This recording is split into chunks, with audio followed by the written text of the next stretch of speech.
Olha aí, olha a manchete do professor Vila. Diz que lá no encontro entre os poderes, na reunião do almoço, tudo, não foi só frufru, não. Reunião entre os poderes sobre as emendas teve estranhamento entre Arthur Lira e Rui Costa. Presidente da Câmara acusou Planalto e STF de fazerem dobradinha, professor. Falou do 2-1, né? Que supostamente o Judiciário, o STF, junto com o Palácio do Planalto, tomavam decisões conjuntas para emparedar o Legislativo, né? O que não é verdadeiro, registre-se. A reunião, para uma forma muito simplificada, para mim, em termos de interpretação, é ficar tudo o mesmo, só que não tão descarado, ou seja, diminuir um pouco a sede, como o Legislativo vai ao pote, ao Tesouro da União, com muita rapidez, levando recursos que efetivamente não existem hoje meios de rastrear se efetivamente eles chegaram ao local destinado, quanto foram gastos, como foram gastos e se foram os objetivos atingidos. Como que você faz quando o Executivo tem essa função? O Executivo tem o recurso, ele acompanha, e depois tem o Tribunal de Contas da União, mas fundamentalmente o Executivo, né? Não é o caso, porque o nosso presidencialismo transferiu poderes que era dele, né, desde o governo Dilma II, foi passando para Temer, foi passando principalmente por Jair Bolsonaro, o quadriênio, e agora o Executivo tenta retomar ao menos parte do controle efetivo do orçamento.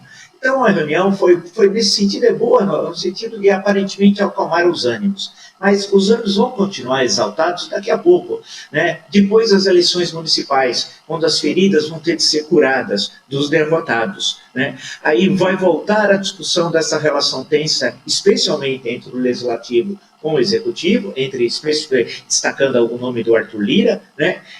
Contra o presidente Lula, e nada indica que, em termos republicanos, nós possamos encontrar uma solução no próximo biênio, 2025-2026. Infelizmente, repetindo o que já falamos, isso só poderá ser encaminhado a partir da eleição de 2026 de outubro, caso nós tenhamos, vai renovar 2/3 do Senado, né? Vamos lembrar, né? 2 cadeiras por Estado, por unidade da Federação, e toda a Câmara dos Deputados, porque no atual momento é muito difícil o presidente da República estar de mãos atadas e tem de negociar muitas vezes com a faca no pescoço, principalmente com a Câmara dos Deputados e principalmente com o Arthur Lira. Não creio que a mudança do presidente da Câmara, que deve ser alguém do Arthur Lira, tudo indica, o Mar Nascimento, deva mudar essa situação, infelizmente. Ranieri Veloso, o que saiu ontem da reunião foi um encaminhamento para que, num prazo de 10 dias, o Executivo e o Legislativo elaborem aí uma proposta que agrade, né, ao Supremo de mais transparência, rastreabilidade e conformidade com dos gastos com o que interessa ao país e não apenas a determinado parlamentar pontualmente nos municípios. Esse trabalho de construção dessa proposta já começou?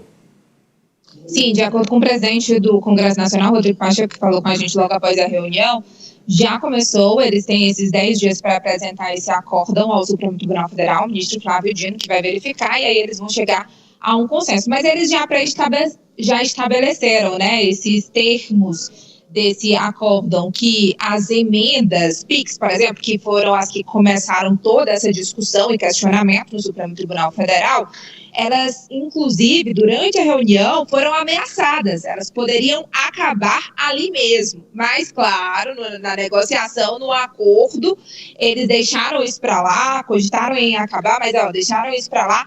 E, a partir de agora, de acordo até com o próprio presidente do Supremo Tribunal Federal, eles vão ter que apresentar, os parlamentares vão ter que apresentar um plano de trabalho indicando com antecedência para onde vão esses recursos das transferências especiais, que são as emendas PIX, que caem direto na conta dos prefeitos, das prefeituras.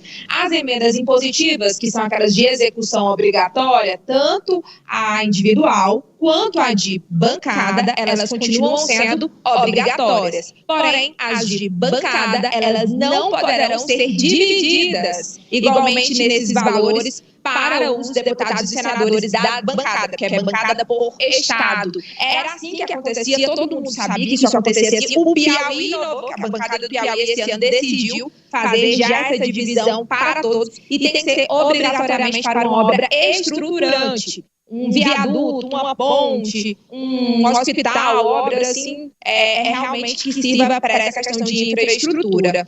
E as outras emendas, as de comissão, o governo vai ter uma participação ativa, era isso que eles queriam, e é isso que eles vão conseguir. Aparentemente, o governo vai ter também um certo controle sobre essas emendas. Rodrigo Pacheco falou logo após, e ele reforçou que o orçamento não é só do executivo. Vamos ver o trecho. Sou institucional, repito, de muito bom nível. Alguns parâmetros e alguns ajustes que vêm muito a calhar e são muito importantes para o Brasil como um todo na execução orçamentária. O primeiro deles, a compreensão de que as emendas parlamentares são um instrumento democrático muito importante de concepção do orçamento. O orçamento não pertence exclusivamente ao Poder Executivo. Ele pertence ao Brasil e é feito tanto pelo Executivo quanto pelo Legislativo. Segundo lugar, que essas modalidades de emendas parlamentares, que são as emendas individuais, as emendas de bancada e as emendas de comissão, são instrumentos legais e legítimos de participação orçamentária do Poder Legislativo e que devem sofrer ajustes justamente para se buscar o máximo possível de transparência, de rastreabilidade e de eficiência no gasto público.